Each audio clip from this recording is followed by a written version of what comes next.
Яғни оның мақсаты жергілікті Қарағанды облысынан шыққан ақын жазушылар, яғни тұлғаларымызды таныстыру, дәріптеу мақсатында осы жоба іске асып жатыр. Осы жобаның бүгінгі кезекті тұлғасы өңірімізден шыққан жазушы Өмір Кәріпұлы.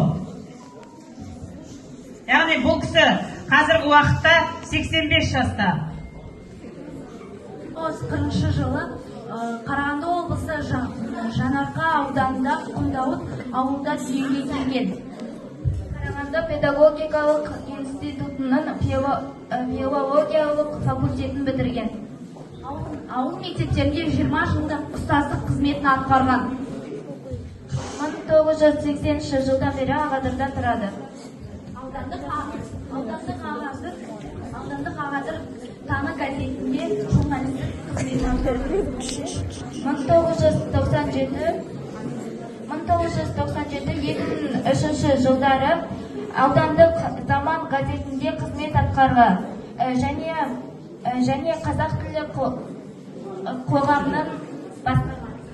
Облысымыздың құрметті азаматы, Қазақстан жазушылар мен одағының мүшесі. Қазақстан жазушылар одағының мүшесі бұл кісі. Ауылдан шыққан, қазіргі уақытта ауылда тұратын жазушы дегенде бізде қалада тұратын тұлға елестейді.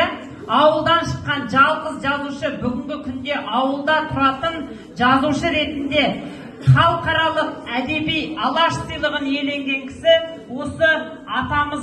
Бүгінгі күнде 85 жаста, таяу күнде Қарағанды қаласында тойланайын деп тұр, 85 жаста. Яғни бұл Алаш сыйлығын бастау романы 2003 жылы, яғни 82 жасында бастау романын жазған үшін бұл кісі осы Алаш сыйлығын иеленді.